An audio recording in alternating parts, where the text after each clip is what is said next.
This conference will now be recorded.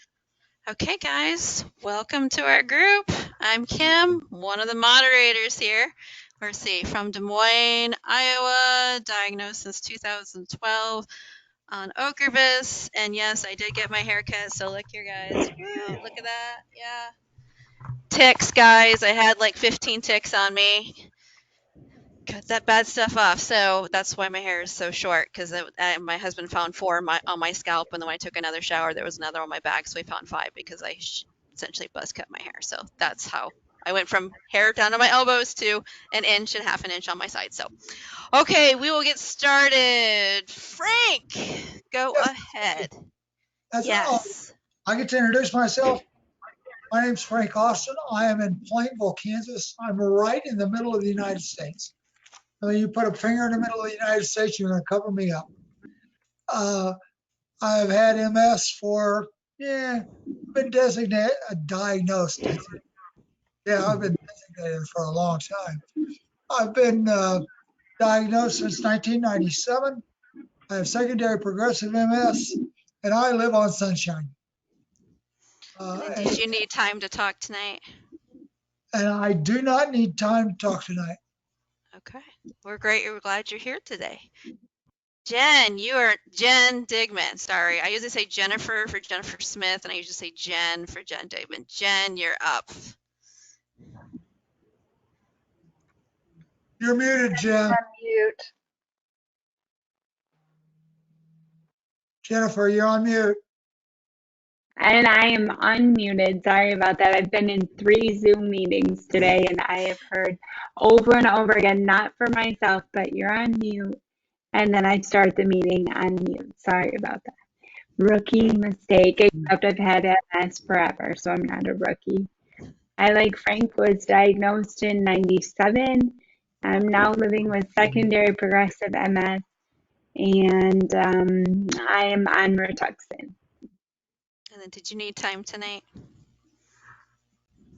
We'll see how it shakes out. Okay, sounds good. Andrea, go ahead and introduce yourself, please.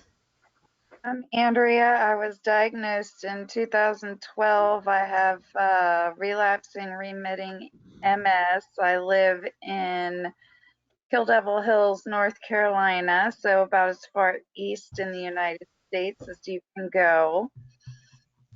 I am on the Theartam, I think. However you pronounce it. Yes, that's what I'm on. I do not need time tonight. Thank you. Okay, thanks, Andrea. And then we have Lisbet. Did I say that right? Go ahead and pronounce. I am the worst with names. I'm so bad. I apologize. Go ahead and introduce yourself. It's okay. It's a weird name. Hi, I'm Lisbet. Lovely to meet you all. I'm in Denver, Colorado. I work with the National MS Society. I'm very new to it, and I actually do the advocacy, like management for Kansas and Colorado. And Frank is one of my awesome advocates, like love him. So he invited me here tonight because I'm trying to get a little bit more familiar with the community and, figure out where I can help policy-wise with everybody. And then also to preface this, I was also an MS researcher for about 7 years with the University of Colorado. So I have an interesting connection to everything. And yeah, I'm also looking for individuals that might want to be involved a little bit more with policy and advocacy. So if anybody's interested, let me know. Sounds great. Thanks for joining us. We're always liking having new people, and some people are like, I don't. I'm like, yeah, it's always good to come. We're a wealth of information. So, Louis, you are up next. Hello, I'm Louis. I'm in San Antonio, Texas. I was diagnosed in December, and I'm on Ocrevus. Did you need time? Did you need any time tonight? No, I'm good. Just here to hang out. Okay, great. Thank you, Louis. Amanda, you are up next. Hi everyone, I'm Amanda. I live right outside of Charlottesville, Virginia, and I was diagnosed in June of 2019, and I am on Kesimpta. And I would like a few minutes tonight if we have time. Excellent. Thank you, Amanda. Okay, now Jennifer Smith, you're up, girl. As Rick says, the lady with the red glasses. Sally Jeffrey Raphael. Let's see. I'm Jennifer. I've been diagnosed since 2019. I take a Baggio, and I went to the neurologist last week, and I still have MS. A nerve. Had to share that. Did you need time tonight? I don't know yet. Okay, that's cool. Carly, I believe you are new to the group. Go ahead and introduce yourself. So she's a friend of mine that I had met in another thing, but just ahead, I forgot to tell her that it's recorded, so she's not comfortable talking. So I think she might just hang out. Okay. Carly, you also can feel free to chat in the chat box if you like doing that too. That's also an option if you want to communicate with the others. Okay, Christy, you are now up. And you're muted. No, the whole thing is recorded. You can talk, and the chat will be in. I think we put that in our forum, the chat part. But yeah, we'll hear your voice. You can always go ahead, Rick. Yeah. So Carly, what I suggest you do is to leave and come back in and just put a different name in, and then you'll be anonymous and we will not refer to you as Carly. The reason we record these meetings are twofold. The first is because there are a lot of people who have trouble, who attend the meeting and they can't take everything in.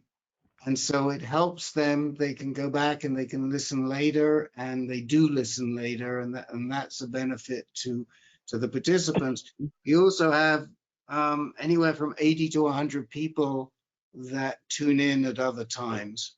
And so we do like to record the meetings. So if somebody wants to come in and wants to remain anonymous, it's perfectly fine. It's best if you can to let us know ahead of time, and then we know. But if you're feeling uncomfortable, then by all means leave, come back in, and you can just send a note when you come back in to Kim, and then nobody will identify you. And then if you want to speak, you can speak, and nobody will know who it is. Yeah, your name is on your box on the computer. I think when I go to join instructions, I think that's somewhere I can change my. I just go into the upper right hand corner. So you can go in the upper right hand corner and change your name.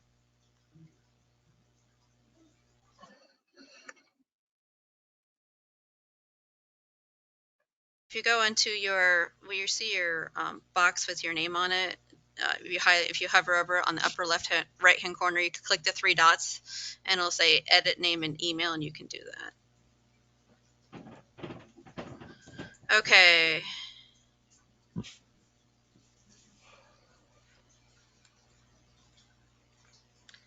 Do you want to talk her through that? Maybe Kim?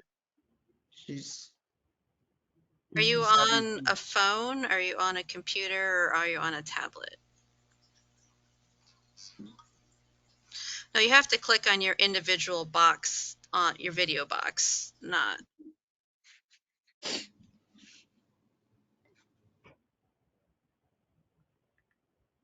So I hover the icon on my video of me, and then on the upper right hand corner, three dots show up on the video of me that I click on. Then it says I can edit my name and email. Right. There should be a box that says CKW on your screen, Carly. And just go to the top right-hand corner of that, and there's a box, and you'll be able to change your name on there. So if you click the icon that has a couple of heads and the number 14 on it, you'll see everybody's name in there. So you go to yours, it'll have your name, it'll say me. There's a little drop down arrow if you have your mouse on that. Edit your name and email.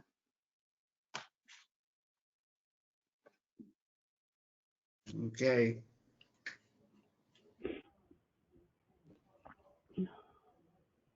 I just changed my name just to be silly.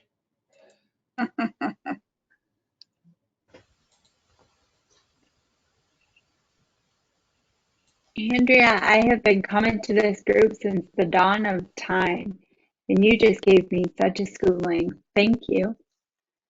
That was very good. Okay, let's continue with introductions. Christy, go ahead. Introduce yourself. Hi, I'm Christy. I am currently, the doctors can't figure out what stage I'm in. It's either RRMS or secondary progressive. Each doctor has a different opinion, so I'm hoping that I can find one that can be, a solid conclusion on what my diagnosis is. I live in Brighton, Colorado. I was diagnosed back in 2003, and I am on Ocrevus. And did you need time tonight? I am not 100% sure. There's just been a lot going on. So. Okay, I'll put you down. Yes, maybe. Okay, Karen, you are next. Go ahead and introduce yourself. I'm unmuted. I'm Karen. I'm in Oakland, California, and I was diagnosed in January 2019 after having symptoms for 20 years that got ignored, and with primary progressive. No, it's not true. Verbally, I'm told it's primary progressive MS, but on my chart it says non-relapsing multiple sclerosis, non-relapsing progressive multiple sclerosis, and I take Ampera to control symptoms. And am I the only person who takes Ampera? Because it really does help. And regarding time, I'm afraid to say I want time because I'll forget what I want to talk about. So I will declare that so that I'll have 15 talking heads who might remind me should I forget. And I wanted to find out, has anybody ever had like their curb painted with a blue handicapped parking thing?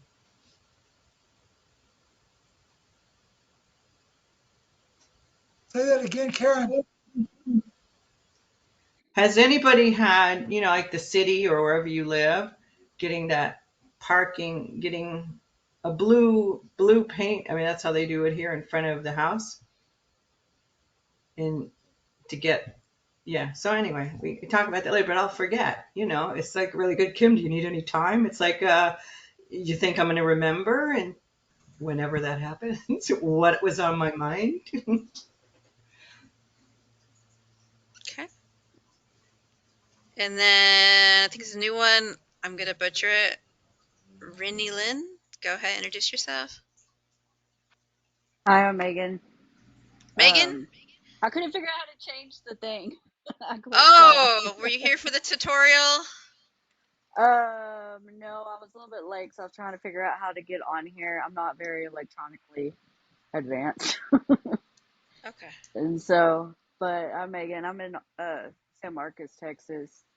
They diagnosed me with RRMS back in 2018, in May of 2018.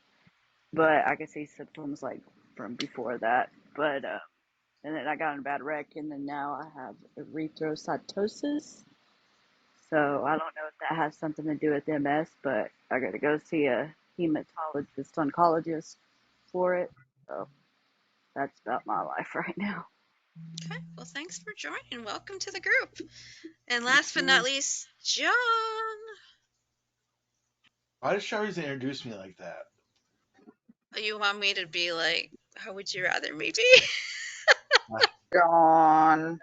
Oh, And then John. there's John. Okay, Yeah. John, can you introduce yourself? Is Hi, that what I'm you Because want? it's kind of okay. John is kind of okay. That's probably why she did Yeah.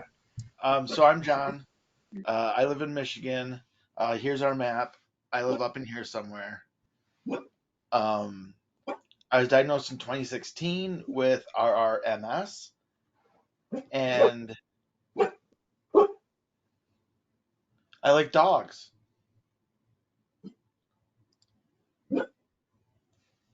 I just heard that someone's dog may be barking, and I got really excited. Sorry. No, it's okay. I like dogs. So I will need just a little bit of time to talk about my victories and defeats. Sounds good. Okay, I think everyone's been introduced unless Olivia wanted to introduce herself. You could do that either in the chat or um, talk, whatever you feel most comfortable with. But we'll start with Megan. Since you are new to this group, is there any questions or anything you'd like to talk about or ask us anything? You're in a room full of people that have MS. I don't really know right now. West Texas is where I was from. It's from Midland, and their doctors aren't the best there.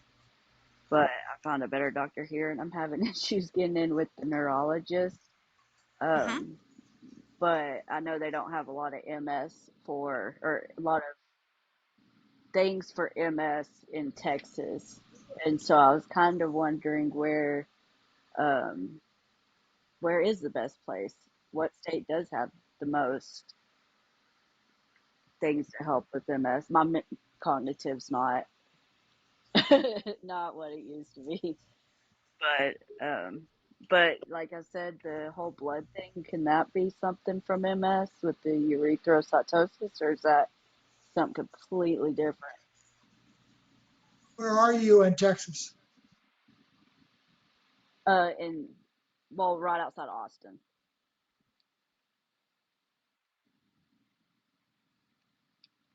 Uh, One thing you could do is call the MS Society and ask to speak to a navigator and see if they can help you. Yeah, that's a good idea. I'm still learning. I just barely decided to start taking it seriously because it took me a minute to accept it. And then with the major decline since the accident, because it was a bad one, then it's caused everything to kind of deteriorate. Do you have insurance? So I have Medicaid, and then I was taking the Gladimir acetate or something like that, and I've taken Yeah. a Baccio, but neither one of them seem to have helped. It just seems to continuously get worse. So I'm going to talk to a neurologist once I get in about it. Look at Amanda grabbing facts and posting them in the chat. Thanks, Amanda. You're always like right on that. She's always on it. Amanda made some good comments there. I just like to learn. So I'm like, I don't know, let's see. So I just Googled it quickly. And UT Austin has a neuro center, and they have it's called Multiple Sclerosis and Neuroimmunology Center. Sounds Is that promising. in San Antonio? That is a great question. There's one place that I It's in talked to about Austin. a week ago. It's in the Okay. health transformation, but I'll put the link. You know what? And this was first Google result, so they have their search engine optimization working well. So they have a good budget. That sounds promising to me. How can I? Okay, I can copy it that way. I'm writing stuff down, so I don't know if y'all can see me or not right now. And then Lisbeth did mention in here that it is common with MS and DMTs because it does affect your red blood cells. Okay. Does anybody else have kidney issues? Get a lot of UTIs. Are you talking like bladder issues? Because like the frequency, incontinence, urgency, that's a real big problem that we Well, I experience. learned that, but I've been having a lot of pain like around my kidneys. But I didn't know if that had something to do with the You might I said want it earlier, I'm but I'm that word. probably an isolated case, but I did have kidney stones. Me But too. yeah, Okay. I don't know So if to. just they're because you have MS doesn't keep you from having other problems. Right. And if you do have um, like hesitancy or whatever type of issues, sometimes you can get UTIs, and those can lead to you know, they can lead to infection. There you go. can you Yeah, he can just you can you imagine if because we have MS, we don't have to deal with any other health problems? Wouldn't that be nice? Like, yeah, that's true. yeah, Why do you think I shaved my hair so much when I had ticks all over me? I didn't need another neurological issue. Come on. Yeah, yeah. no kidding. I shaved mine because my arms kept going numb on me, and I have a lot of hair usually, but it's all cut off too.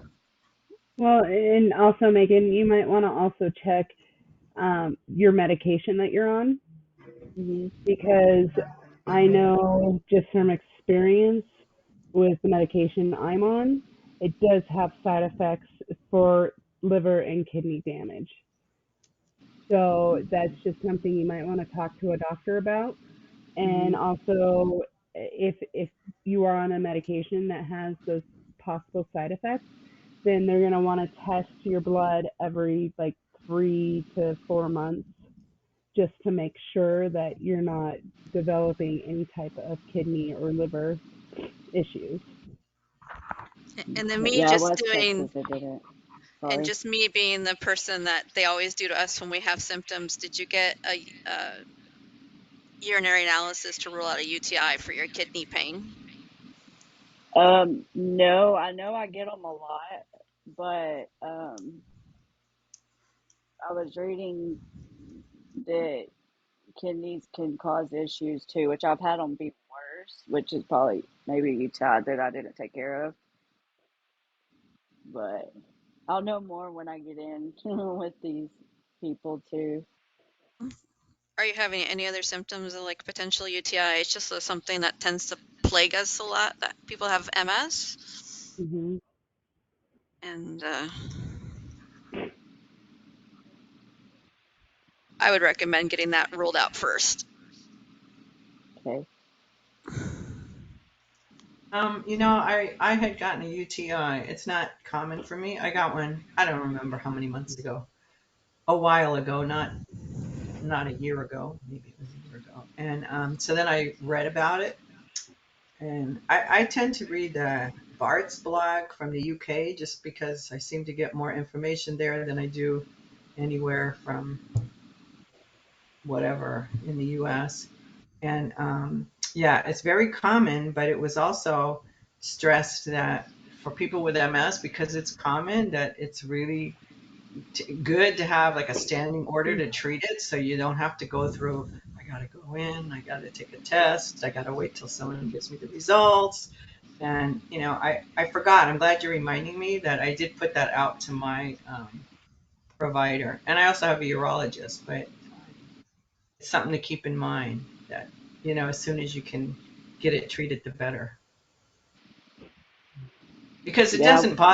it doesn't bother a doctor that you have symptoms, and it could take 3 days or 5 days because someone forgot to call you back, or they threw out the sample and they didn't get the right results, and it doesn't bother them that you're having pain and urgency and discomfort, and you start thinking, am I going to have this for the rest of my life? I will say this: maybe check into a urologist, because most urologists are very familiar with incontinence and MS patients. And it's very good to actually add a urologist to your medical team. And, just in the last 10 months, I think my medical team has quadrupled, like big time. So, I mean, it's just good to have a good medical team, just so because your neurologist, I can't speak either. So, anyway, can't answer all your questions for you, and that's something you will learn over time. That you think you can turn to your neurologist to answer questions, and they're going to be like, you need to go see a urologist, or you need to go see this kind of doctor because I don't know how to treat that. So it's just good to have all of, your medical team in waiting, So because you it's never good. know when you're going to need them. It's normal to have a lot of doctors in, basically. Yes. Okay. Oh, The rest yes. of Texas they don't do nothing with MS, and so now I'm in a better place. It's kind of why I moved halfway across Texas. They have Raise your better doctors. hand if you've had a fire neurologist. Whose else is it? Yeah, you see that? You see that? I'm ready to fire mine. Oh, Olivia, tell us about that. Go ahead and introduce yourselves, Olivia, and tell us about that. Hi, I'm Olivia. I was just diagnosed in February, so I'm brand new to this and honestly doing really awful around it. And on top of it, I have a neurologist that doesn't take me or my symptoms seriously, and that's heartbreaking. I'm finding it that it's hard enough to have MS, and then you have to add like the heaviest layer of having a doctor that's not taking you seriously.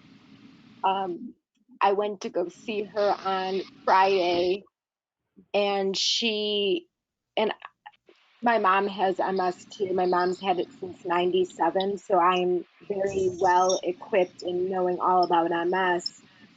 So my mom told me to write all my symptoms down so I could have the record of them. And I've been sharing them with her, in messages, and my doctor keeps invalidating me. So when I went there on Friday, she told me that all of my symptoms are mostly anxiety, depression wise, and not MS symptoms. And that was heartbreaking. That's terrible, doctor. Yeah. Is she And actually an MS specialty doctor? Yeah, and I live in Chicago, and she's an MS specialist. And I live in a big city, and I can't believe that there's such shitty doctors out there. I had to go to the emergency room last week because she wasn't taking me seriously, and for months I'm on Tysabri, and I've had 3 infusions, and with each infusion I've only gotten new symptoms within a 48 hours after the infusion, and I keep telling her that, and she's making me feel like it's all in my head, but it isn't. I had that problem too, Olivia, when I was first trying to get diagnosed. I was having all these issues, and they looked at me like I was crazy, like it was all in my head, and I was just making, sorry for lack of better word, making just shit in my head. Like it was just me, like imagining things. And I know for me, this was in a small place in Iowa, and I actually went back to the Mayo Clinic where I got diagnosed, and they're like, "Nope, you have a lesion here. This is why you're having the symptoms." And it was just, and they diagnosed me there, but it was so frustrating. You've got the diagnosis, but when they don't understand and have that compassion, empathy, it can be really tough because, as I know, for me personally, MS is all encompassing, physically, emotionally, mentally, it affects every aspect of my life. I can't just shut it off and not have it affect my work or my sex life or anything. Like it affects everything. And I'm feeling, and I'm probably going to group consensus here, that you need to probably find a new provider because she is not giving you the support that you need. Yeah, And absolutely. And like, I don't like Tysabri. I don't trust Tysabri, you know, but, you know, in the last few minutes of my appointment, and she doesn't even greet me by my name when she walks in. She says, "What questions do you have?" I got no hello, no goodbye, not even a greeting me by a first or a last name. And it's, I'm a sensitive person, but regardless if I was sensitive or not even being greeted, "Hello, so and so," it was heartbreaking. But within the last few minutes of my appointment, she goes, "We're switching you to Oculus. We're switching you." And you know, I had all weekend to think about it, and I joined a wonderful workshop this week where I met Louie. And you know, after thinking about it all weekend, I'm not comfortable switching to Oculus because I don't trust this doctor and I don't trust her opinion. And since I don't trust her, I'm very scared to trust her recommendation, you know, and I'm also pretty isolated these days because I'm very scared of getting sick and feeling worse. But then I'm even more scared of going on this new drug that's a B cell depleting that would then make me never want to leave my home and then make my you know, mental health worse, and you know, the cycle would continue because I would be so afraid of touching anything, you know. And so I wrote her a message yesterday letting her know, you know, I thought about this. I talked about it with my psychiatrist and, you know, with my mom. And, you know, I thought about this and I go, you know, I really want to get a second opinion. I'm not comfortable changing right now. And she goes, well, I already made that decision for you. I already submitted it for you. And I wrote, yeah. SPS. I mean, there's like almost 20 medications out there. There's no like. For some reason, I feel like that's against the law to do that. Yeah, she's gaslighting me and bullying me as I showed the messages to my mom, and it's heartbreaking because it would be one thing if I trusted her and I liked her. There would be one thing to take that recommendation. I don't like Tysabri. It's very clear it's not working for me, but I'm very scared of changing medications and taking someone's opinion that I don't like or trust or anything, you know. So I wrote back to her saying, you know, I'm really not comfortable with this. And she goes, well, we're switching you. So I feel even more anxious and scared. And then last night I had a brand new symptom that I've never had before. And I really want to know if any of you guys have ever had this, because I've never felt so much pain, and I've been having the tingles, the numbness, I've had everything. But last night I experienced a brand new symptom in my right arm that it felt like I was being electrocuted from my arm, that it was going through my arm, it was going through my hand, it was going through my fingers and moving through it. It probably was like no more than 10 minutes, but it felt like it was lasting for hours. And I have never been so scared. And I wrote her back today letting her know, and she goes, that's not an MS symptom. So it just made me feel even more invalidated because I was so scared and in so much pain. And my mom has never had that symptom, so she couldn't relate. But if you guys ever had that symptom, I was so scared. It hurt so bad.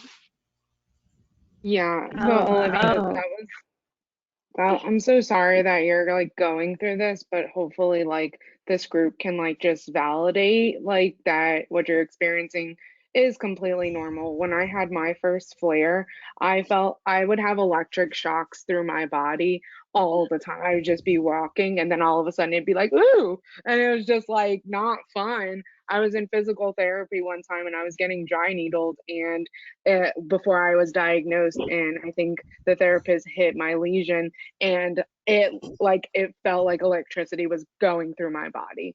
So that is perfectly normal from my experience of like what I've seen. It's definitely a neurological symptom. So the fact that your neurologist is saying that it's not to do with MS is like very odd. I'm like very happy that like you spoke your truth and kind of like stood up to your neurologist. I think, I don't know if like you have the ability to switch doctors, but I think if you do, it sounds like that might be a good option to explore, or kind of, which is the harder part, especially with the power dynamic, and we've talked about it in group before, but like advocating for yourself as a patient, and that's something that I practice like with my therapist sometimes. And when before I go to an appointment, if I'm really nervous about something, like mapping out the conversation and just straight up saying, like, telling your doctor it's really important to me that I'm like involved with my decision making, and that I understand why we're choosing this path, and that I feel like I'm part of my treatment plan. Like those things. I know it doesn't seem like that's like the easiest thing to tell your doctor, but if you can't switch, that's kind of what I've tried to do with my not so great neurologist in the past. Yeah, sometimes you just got to slap them around a bit and say, "Hey, I'm the patient. You're kind of my employee."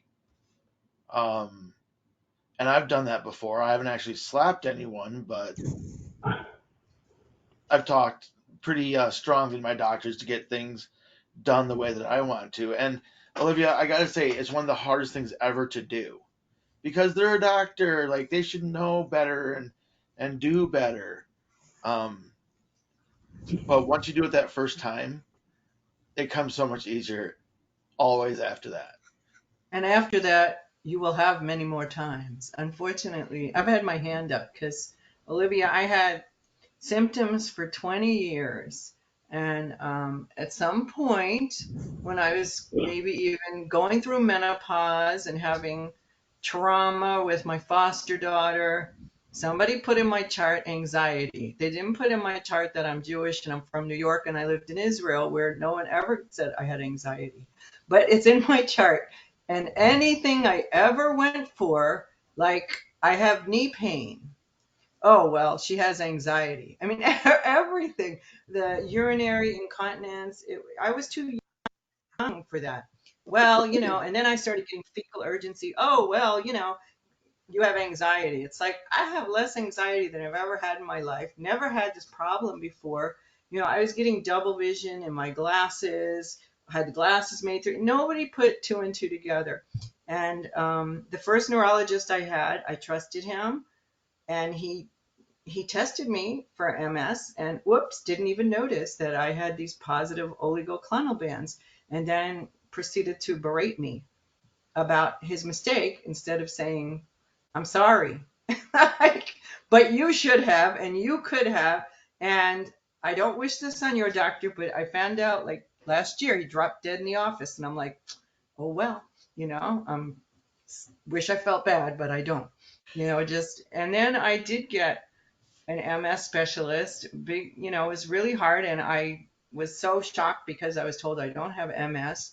And I'm sent home with some pieces of paper. This is the only disease. I think it's the only disease. You go to a doctor and they send you home with which drug would you like to take? It's like, are you kidding me? Why? How would I know? So I was told that I had a choice of Rituxan and Ocrevus. They recommended Rituxan. And yeah, I went home. I barely could drive home and get myself home in shock that I have what? And a pharmacist is going to call you tomorrow and you could decide what you want. Nobody asked me like, do I want to do this? And what is all this involved? So it's extremely overwhelming. And she doesn't sound like she should be your doctor. I mean, she really doesn't. So I felt that way about the MS specialist I had, because she was good the first two times. And then I think we had an appointment and she goes, how are you doing? I said, oh, my life is over. She goes, no, it isn't. And I said, well, at least my life as I've known it is over. There's people in wheelchairs who don't talk like that.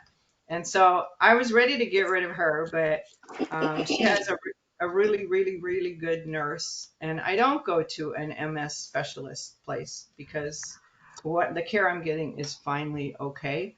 And over time, I talked to the nurse and I didn't, I think she put that particular doctor on notice that Karen is really not comfortable with you. And so the next time we talked, which was over a year later, she was really fine. So But it doesn't sound fine what you're hearing. You know, you shouldn't be talked to that way. I mean, every doctor could make a mistake and be kind of arrogant once or twice, or make them, you know, but no, and nobody should tell you what we're switching you to.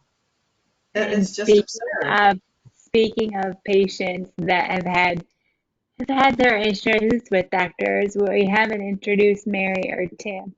They both joined the meeting since we've been talking, and I know you both would have experiences with your neurologist that maybe Olivia could glean some information from. So would either one of you like to introduce yourself?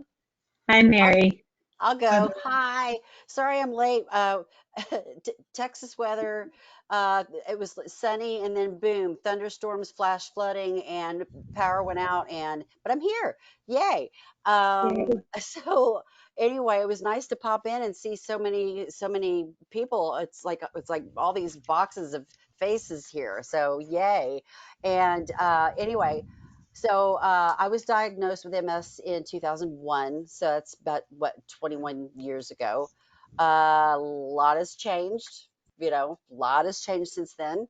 But yeah, the whole neurologist being listened to, being dismissed, when you're trying to say, well, this is what's going on, or I don't like this medication because these are the side effects that I'm feeling, and to be told, well, no, it doesn't cause that. Well, so it's very unfortunate, and what really bothers me probably the most is how prevalent this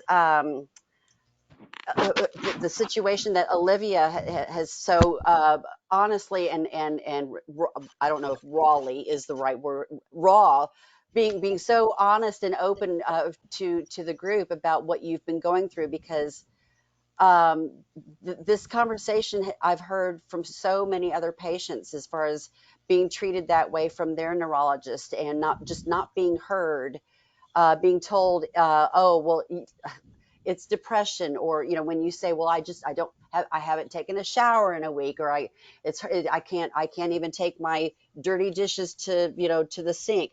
Oh, well, that's depression.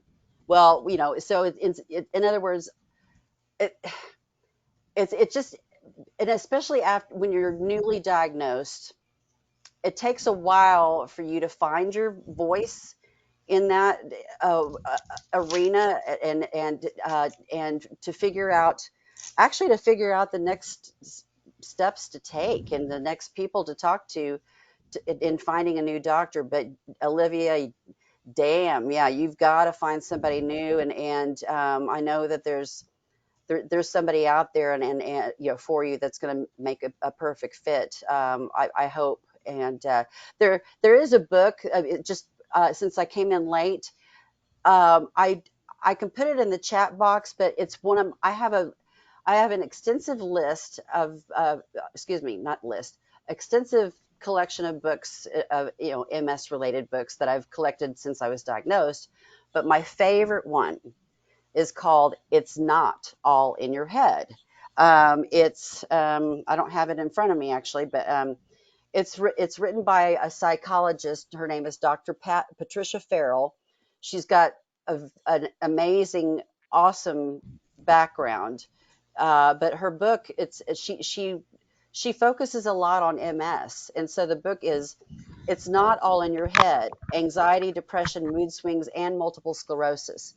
And it talks about the whole doctor-patient dynamic. It talks about what MS does with your emotions, and kind of takes you from one step to the next. It's just my favorite book. And so I'm not trying to sell it to you guys, but I found that to be an interesting thing to bring to the plate here. But I'm glad that you've popped in to see all these wonderful, amazing people tonight, Olivia. And all of us in one form or fashion can relate to what you're going through, and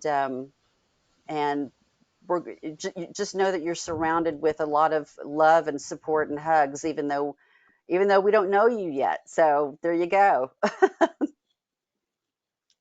I was given that book. I have it, and I never read it. because it was given to me by a physical therapist pretty soon after I was diagnosed. And she was just a real bully to me. At first I like people who take charge. And then I realized she was really a bully, and she was trying to be all things to me and telling me, giving me wrong information and trying to, say, how long do you think you could live alone? Well, I can refer you to a nutritionist. You don't need to see the physiatrist.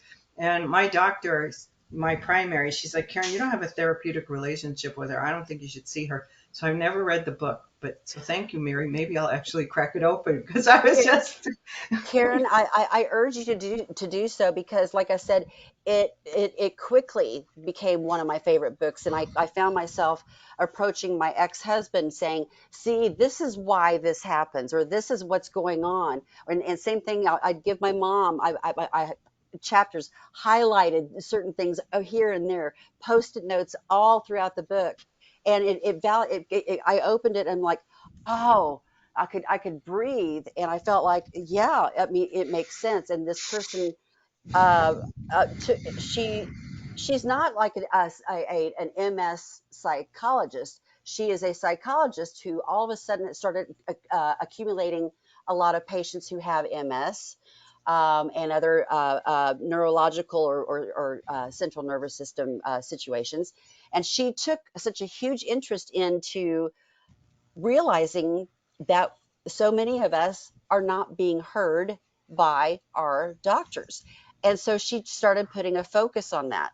The wonderful thing about that book also is you don't have to read it from cover to cover, which is hard for me in my attention span. That's why I like, I can't read a fiction book for the life of me, but you could just go through and even just read the different, the list of chapters and figure out what is appropriate for you, and just kind of pick and choose and just use it as a resource from time to time.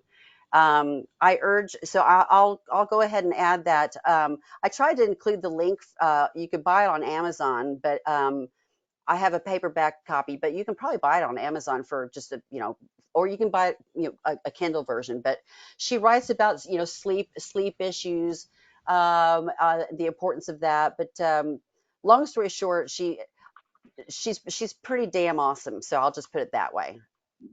And speaking of pretty damn awesome, Tim, do you want to go ahead and introduce yourself to the group? Oh yeah. Hi everybody. I apologize for being late. I have twin, soon to be 8-year-olds, and they were a challenge tonight, and that's why I wear the T-shirt. I make cute babies. So I'm Tim. I'm down here in Fredericksburg, Virginia. Diagnosed in March 19th, 2021. Have CIS. And I am on everyone's favorite drug, Aubagio. Exactly. There you go, Jennifer. Yeah. There you go. As a matter of fact, a little side note here. In one of my podcasts, I interviewed a voiceover actor in Canada, and I was like, I need you to be the spokesperson for Aubagio, because I have a nice voice, but she has a fantastic voice. So she said she would. So we'll get that squared away and set up. I only take 10%. So it seems I popped in on this conversation a little bit late. I apologize, but I'll toss in my 2 cents worth, because um, basically, Olivia, we have 16 people in this room. Each one of us deal with RMS in different ways. We're at different levels, different issues that we all have, and we all have different personalities. So one bit of advice that I have is of the mindset of there's only one person getting paid to be in that exam room, and it ain't you. So it's the doctor that's getting paid to be in that exam room. So you want to make sure that you're getting everything that you can get by joining up with this group here. I have been able to uh, talk to people who get it. The doctor, unless they have it, they don't get it. And you're the one that's got to go to bed with yourself every night. Nobody else does. You got to go to bed with yourself every night, and you are actually the expert on your body. And I would say develop a team. Don't just rely on one person. Myself, I have fired one, two neurologists, three urologists, and a partridge in a pear tree, because the thing of it is that when I see a doctor, I come in with information, I come in with questions. I have that conversation. They spend bare minimum a half hour with me, if not longer, and I make sure of that. And I don't leave unless I get an answer. And it's for it's a interesting fight. It's one of those things that it's I'm a disabled veteran too, so I've fought with a VA for a number of years, and I always joke to all my other veteran friends that it's like taking on a part-time job. Well, with MS, it's a full-time job with overtime and no benefits and no time and a half. You want to get the best care that you can get. You want to have a doctor that listens to you, that gets it. Even if they don't have MS, some doctors kind of get it. They have a good bedside manner, and don't settle for less. Don't settle for less, because when we settle for less, that's what we get. We get a lot less, and we can't live our best life. Um, so that's all I'm going to share with you here tonight. Apart from the fact that this morning I went and got my membership back reinstated with the YMCA, so I will be swimming tomorrow, and of course my girls Yay. are done with school tomorrow. So yay! Yay. Yeah, that's fantastic. And Megan, I think I read in the chat you said that you wanted to talk at something. Well, talking about like um saying it's in your head. Does anybody else have issues with like family? Because I've been treated like crap and told I was a hypochondriac or lazy or all these things. So I literally don't have a support group at all, really. And Hence, divorced girl over here. Yeah, exactly. My that's why I grandma was says I'll wondering. grow out of it. Oh gosh. Well, my mom to this day, I had dinner with her, early dinner this tonight, and I'm like, I'm moving really slow, and she's like, well, I'm tired too. That's the thing. I'm tired too. We're all tired. We're all tired. Well, I've got Bless my her problems heart. too. Bless her heart. Yeah, I Uh, get that a lot from people that try to compare, like, oh, well, I hurt too. But whenever your muscles and your bones ache so bad that you don't even want to walk, they don't they get it. just don't get it. Yeah. And They that, don't. that anxiety just exacerbates everything. Because when I was waiting, doing all these tests, no, it's not a brain tumor, it's a brain tumor, get an MRI, get another MRI, get one with contrast. No, it's MS, it's not MS. I plus all the other mishaps that went on that way. I remember early on, like sometimes I just felt like I can't even leave my house. I'm going to collapse. I'm having an anxiety attack, which is not anything I ever had before. I mean, I just have general garden variety anxiety. Oh, what if I leave the house? I won't be able to drive. And that happens too. Fatigue. If you're tired, everything could go wrong. Everything could feel bad. And I belong to Kaiser, and when I did see this MS neurologist who diagnosed me with MS, I said I wanted a second opinion, and her colleague who I was supposed to see was on maternity leave, and Kaiser wanted me to go to these other neurologists, and this is when she was being good. She, the one I like her now, but she said, you don't want to go to I don't think you'd be happy with these other people, like to get a second opinion, because there's a lot of neurologists that just kind of dabble, they have an interest in MS. So that's, that's a problem too, that just finding somebody. And I was a nurse and I worked in healthcare, and you're always afraid. I mean, I'm not, but you still don't want to get that label of being non-compliant. And it's interesting, Tim, that you're so bold now, because I remember when you first got diagnosed and you were looking for someone else, and that you were just pleased that you had an appointment in like 5 months. And I'm like, 5 months? I would never, I mean, I didn't say anything. And now you're like Mr. Advocate, like, no, I make lists. And, you were like, I don't even know what to ask. And we were giving you ideas. And now, so Olivia, you're on that beginning. And the nurse that works with she's amazing, and I found her by mistake. Like, I don't know why the doctor didn't tell me she had a nurse, but she said, Karen, it's always the worst in the beginning. And you kind of find that hard to believe because you read about how horrible your life's going to be, but it is true. It's always worse in the beginning. You just don't know, and finding the right people to help you. And if you have a propensity towards anxiety, whether because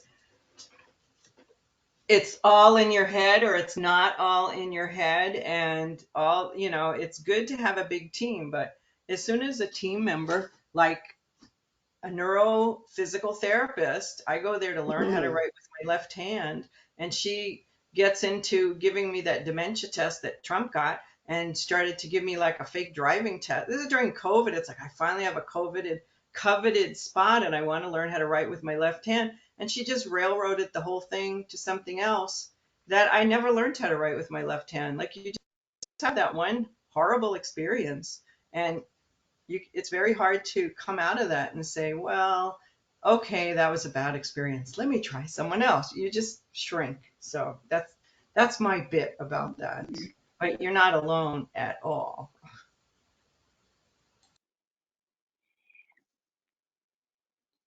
Okay, I So think. Go ahead. I was just going to say, Kim, I think Amanda said you wanted to talk, and Andrea, maybe? I want to be respectful of that. Sorry. That's what I was exactly going to say. So go ahead, Amanda. Did you still want to? Is there something you wanted to cover? Yeah, and I've been trying to figure out what my actual ask is, so I'll just tell my story and just try to get some like validation. But yesterday I was like making lunch and I was cutting a bagel in the not safest way that you're supposed to appropriately cut bagels, and I ended up cutting myself with the bread knife, and it was pretty deep. So, but the scary thing for me was I didn't realize how deep it was because I have numbness in my hands.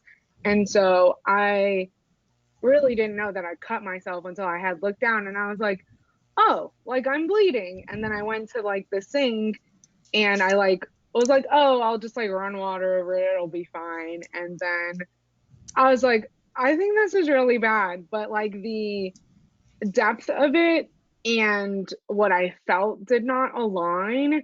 And to me, that was really scary. And when I had my first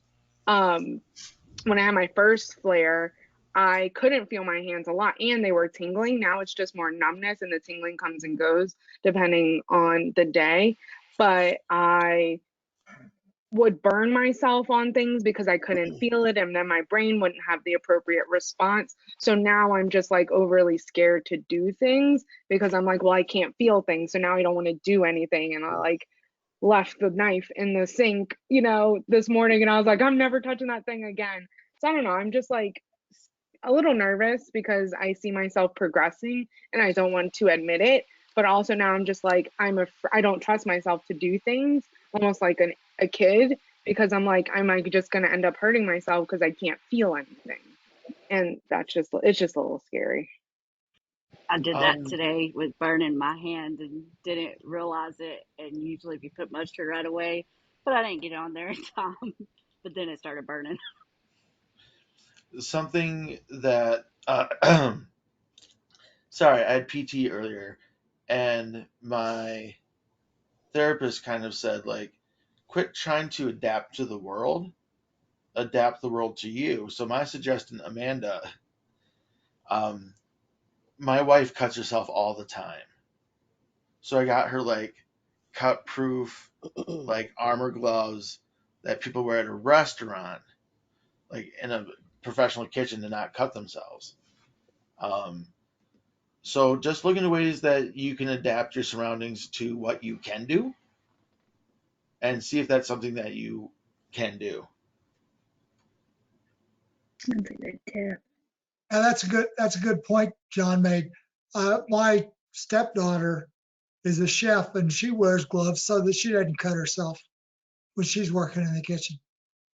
It's just something that works. I like that idea. And I'm like, they could be my fancy, like Michael Jackson kitchen gloves.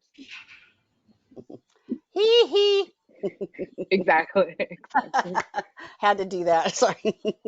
That's what'll happen. The noise when you cut across the glove, it'll just make the Michael Jackson noise, and it will be you'll just know. It's like the Doughboy, but like Michael Jackson. Like, yeah, that's funny. Thanks for saying that. Like other people have done it, and it's one of those things. Just like we talk about like forgetting words and things like that, and like my boyfriend was saying that, and the doctor was just like, this happens all the time. People cut themselves so much, like it's normal. But I'm like, I don't know. It sat with me a lot, and it still does. Like personally, because I can't help but like think that if I would have been able to feel it, like would I have not hurt myself as bad? Or like even now I'm like, it should be hurting a lot worse, I personally think, than it does. And so to me it's just like, I don't know. If I could just, I don't know, I don't trust myself, but I like that advice of like adapting the world to me on like what I need. Yeah. It freaked me out on Friday when I had the 4 ticks, thus having to shave most of my hair off. The fact that my husband had to take a lot of pressure to pull them out, and I didn't feel any of them. When he was pulling, he was like, he apologized every time, like, I'm sorry if I hurt you, and I didn't feel anything. And I'm just like, shouldn't I have felt if it was latched onto me? Nothing. When you told me about that freaked me out. I mean, so you just came across kind of nonchalant about it, but I'm sure you were not. I'm sure you were not. But the only part I was nonchalant about was the fact that I kept finding ticks. Like my husband did a tick check, kept finding him, and it just like wouldn't end. So I'm like, that's it. I'm buzz cutting my hair. We're done because it was coming out from my hair. So that's why. So I was no more crawling in the grass. I wasn't crawling on the grass. I was hardly on the grass. That was the thing that was so weird about it. My mom and dad are in South Dakota, and they were tick checking. I was like, what's up with that? Y'all want Lyme disease? What? I had like 15 ticks on me. I've never had that many ticks in my life. So my mom had a lot of ticks on her. She's got long red hair like me, so it's like. Did they fall out of a tree? How did you get that many ticks? They come from the grass. So they just crawl up. They crawl. Yep. They're nasty. Like my hair was down to my elbows. So and I know my husband checked my hair, but how good was he checking my hair? And they can be small and hard to find. These weren't that bad. These weren't like I hit a tick pot or anything. But I was outside. Yeah, Tim, I'm still itchy from Friday. I swear I'm always having ticks on me now. So that's the only bad side effect of having ticks on me. I swear they're always on me. But let's get back. I know that John had some things he wanted to talk about. Fun things, good things, happy things. Like I said, I had physical therapy today, and I went down my ramp in my wheelchair all by myself. No one holding on. Is this your new ramp? Yes. Yeah. Oh, by the way, we got the ramp installed. Did you name it? We haven't named it yet. I'll be asking suggestions in a couple minutes. But I was able to go down the ramp unassisted, get into the car with only I don't know what they're called, but they're like a leg lasso. So I can like lift my leg in and then my other leg in, and sat in the car for a couple minutes, got out, got back in the chair, and wheeled right back into the house without any assistance. So that was a really really big thing for me to know that, like, hey, I can go outside and maybe get ticks. But it was really cool to be able to go out. But my therapist said some words that I'm obviously getting emotional about. He said, hey, instead of just investing in a better wheelchair, you should look into like a power chair. And of course I thought, like, well, shit, once you get one of those, like, you don't want to get out or you can't get out. And I'm just not ready to be there yet. Like, I can walk around my house with my walker, no problem. You know, some tired days, whatever. But man, that's a lot to process. And it was telling me all the, like, John, think about it. Like, you go grocery shopping. Think about it. You could not just go to the park, but you could use the park. And my wife and I haven't really discussed it too much because she obviously knows how it kind of feels hurting, you know. Um, but then he showed me a power wheelchair that had been outfitted to look like a Corvette, and it's Jennifer. It's for sale in Reed City. Okay. So like right around the corner. Yeah, and the only thing I can say, John, and this is we're ganders, so I feel comfortable, and we go way back, like a whole 6 months. But it's a slippery slope, and I know what you're dealing with because it's so comfortable to sit down, and it's so safe not to fall, and it's so safe to not fall and have to call for people to help. But it's that slippery slope. Like, am I giving up my independence?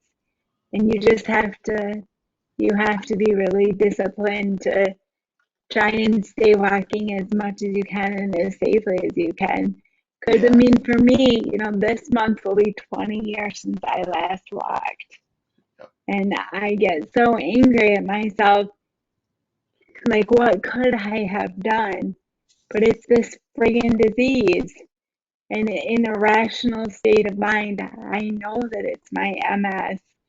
And it's not me, and it's not the fact that I didn't walk as much as I could. But I'm just saying, John, you need to be safe. But at the same time, I get you.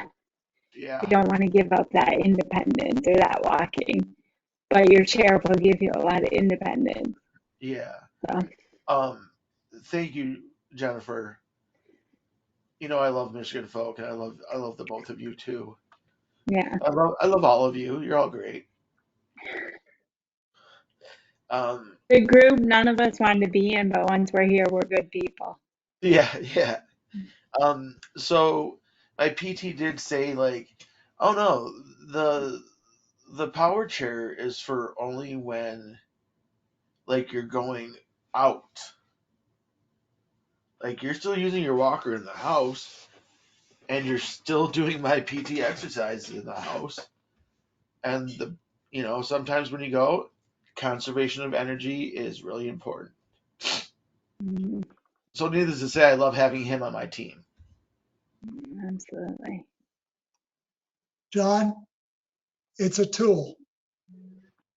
Sometimes you use that tool, sometimes you use another tool. And I'm the same way. I mean, I use the walker around the house, but when I go out, I'm in my power chair, and actually it gets me around pretty good. So I can't complain. Yes, Amanda, just like Michael Jackson gloves. And Frank, you're right. You use your walker when you're at home, and you don't want to fall when you're out on the golf, when you're out in the mall or in the grocery store. Yeah, that's true. Thank you for those words. I really understand. Perspective is good. And just think too of all the things that it might open doors for you that you don't feel comfortable doing that now you could do. Now you could go out and whatever that it takes long distances, that's no longer a problem for you. That, you can go walk and don't get ticks like me, but you can go do the 2 mile loop in the woods and no biggie now. Yeah. It's like, oh yeah, I'm on it. I know for me, when I got an electronic bicycle, an e-bike was huge for me. That was a game changer. Now long, I was no longer slow. I wasn't like freaked out about going up hills because hills would just do me and I'd be done for the rest of the day. And I no issue with headwinds anymore. Just like headwind, no problem. And that was huge for me because like my world with MS, it seems like a lot of times your world can get really, really small. And so when you have an opportunity to like reopen part of it, grab onto it. And like you say, like, but you don't want to, you're at home, maybe you don't use your power chair, but when you still do all your exercise and you sound like you have a fabulous, fabulous healthcare provider there, Yeah. and, so that's just a really cool thing to think about. Now you want to go somewhere that right now you'd be like, oh, that's a long ways away. That's a long, that's Go really go tough. go back to Iceland. Oh. Or just go somewhere where there's lots of hills and you don't have to worry about Yeah. someone pushing you. You're just Yeah. like, I got this one. Got it, guys. And So John, Yeah. and John, when you and I finally meet in Lansing to do advocacy, you and I will be able to just stroll all through the place because we won't get as tired as those that are walking, and we can do that. I mean, it's just a really, it's a good thing, but at the same time, it's like Yeah. you got to keep walking and stuff. You know what? And Walking's overrated. Well, just think of it a way to conserve your Yeah. energy, so you can use your energy for other things. And yeah. Like now you can go to visit Christy in Denver and you're not going to be huffing and puffing, going up the mountain. You'll be like, guys, I got this. I'll be huffing and puffing another way though. Jennifer, again, thank you for your wisdom and advice. Obviously, I'll probably shoot you a message tomorrow just saying, hey, that kind yes, of please. Andrea, I get your reference. I'm 1,000% on board with it. And my old rockabilly band used to cover that song. Nice. So the bass line is in my heart. I'm going to listen to that song right after this. It's a good one.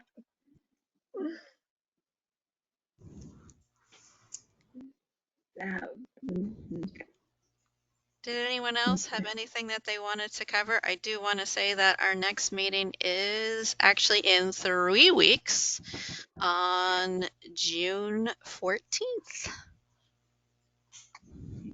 Oh my gosh. Yeah, it's kind of crazy, isn't it? Like, yeah. I know, June. 2022 is halfway over. I mean, oh my gosh, it's crazy. Just a little side note, and I put this in the chat box. Next Tuesday, the 30th, is World MS Day. Yeah.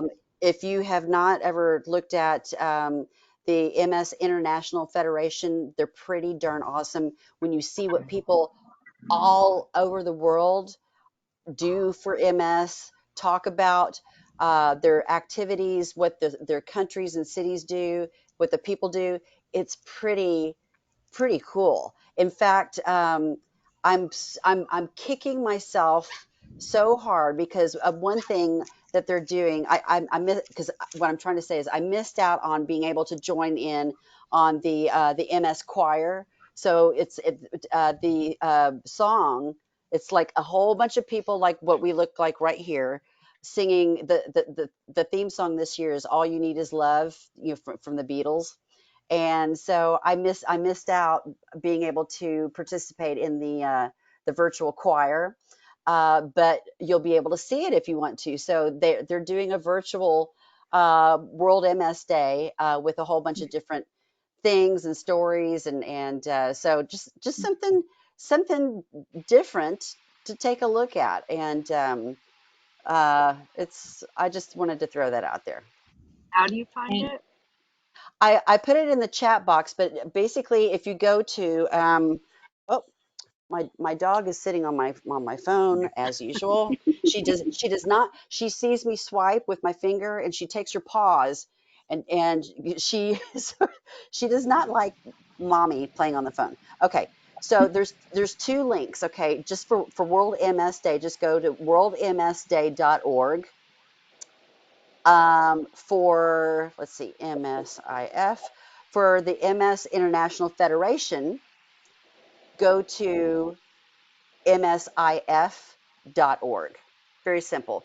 The federation, their home office is based over in the UK, so that's another reason why I missed out on joining in the choir, because they would have rehearsals where I would have to wake up at 5 in the morning to join in, and that just didn't work. So, based on UK and Texas time zones, but anyway, but those links are in the chat box, and it's just really just something interesting to take a look at to see what everybody around the world is doing. So, And I just Olivia, I just looked at the MS Connections campaign. I mean, ironically, because this is really what happened today. Happens every time, but especially with Olivia, MS Connections is all about, that's the theme, all about building connections to quality care. We're challenged by social barriers that leave people affected, feeling lonely, socially isolated. Together we can advocate. So here we are. There you go. And Olivia, if you want to put your email address in, Kim, help me out, because we want Olivia. Oh, she already got it to me. So, all right, I just wanted to make sure. I'm not a typer. Not like that I'm rude. I just don't type. But so I like to see the messages. So yeah. Megan, So, if you want to join the email list, you can send it to us, and then we can get you on that list if you're interested. Just in the chat. You can send in the chat, or if you want to do a private message. It's up to you. I'll just put it in the chat. We'll edit, if it's in the chat, we'll edit it out when we post it. Yeah.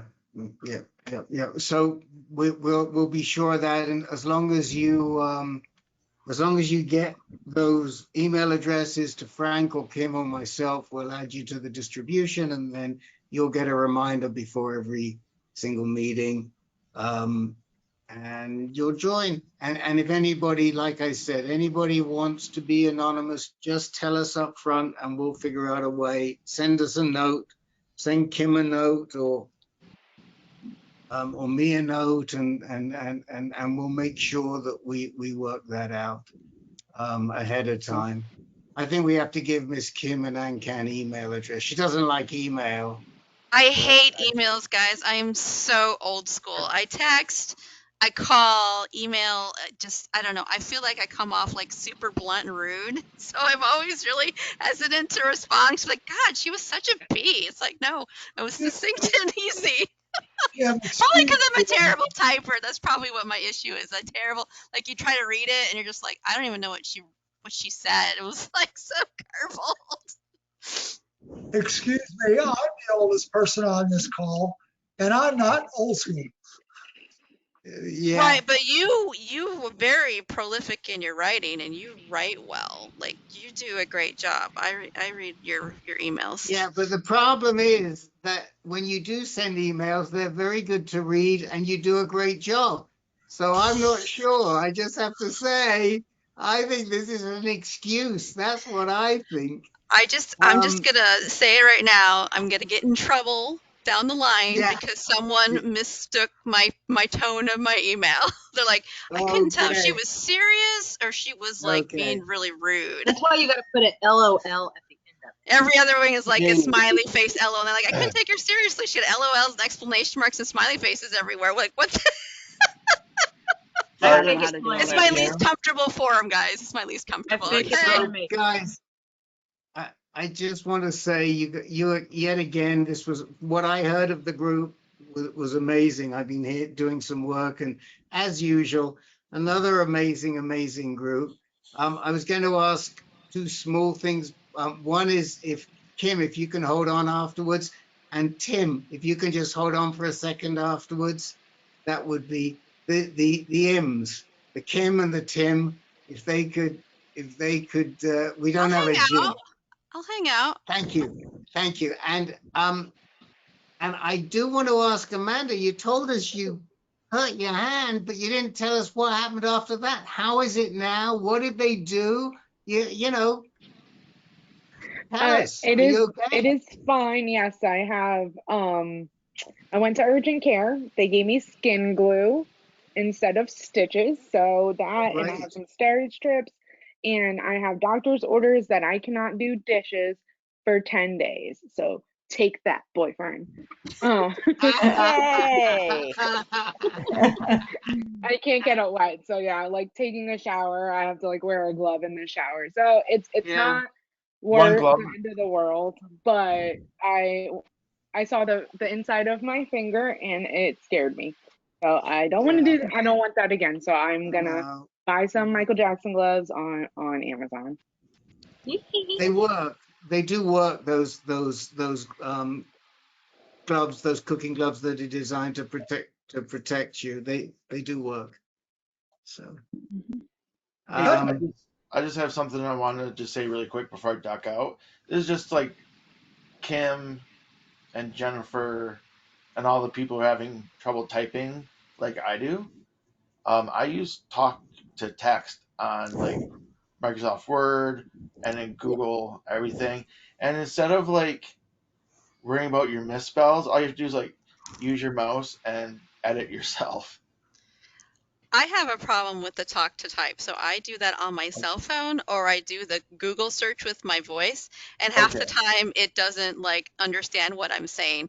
I got very frustrated when my coworker, who English is not his first language, my phone could understand him but could not understand me. It's like, this is not fair. I don't know if it's the range, my voice, because I slur my words, and when I start talking, I like stop abruptly, and so the technology has not caught up with my voice yet.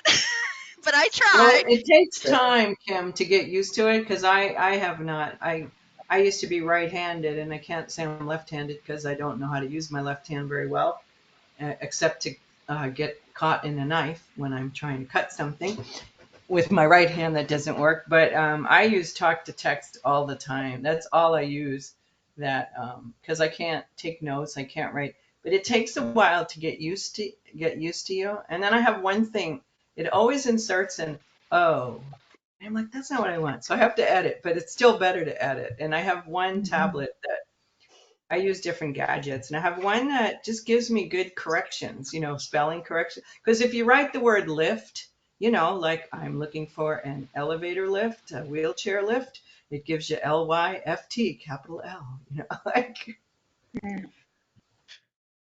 But it has to get used to you. But if you're not friends with it and you don't, if you're afraid of it, and then maybe it's afraid of you, Well, it's my cell phone. I think I just, it's whatever Google has. I don't have Alexa or Siri. I don't have an iPhone. Yeah, me too. It's whatever And I have. it just, Each gadget does something different, like my favorite oldest one, I go new line and it gives me a new line, new paragraph.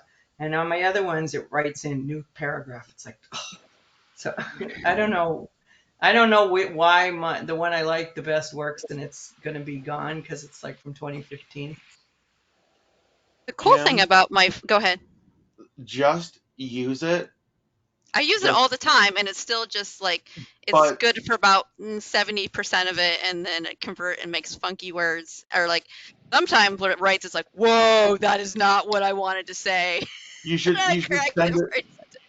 send it once. Like, do a gloppy email and then just send it. Okay. See how good you feel after that. It's liberating. Yeah, or write some drafts. Do some drafts just send them to yourself or in your draft folder. Yeah, And send them to to yourself. get Yeah, used to it. yeah. You don't even have I to send it. It could just sit And there in then your draft folder. And then when you do that, we can all contribute to the funniest things spell check heard out of my mouth. That's a, yeah. I love Louie's recommendation. I'm using voice to text, like you said right off the bat. So people are like, okay, this is going to be funky. Yeah. Yeah. Even my husband at times, he's like, I have no clue what you said. For voice to text, I have no clue what this message was. It's so funny because oh man, we've got more lightning and more thunder.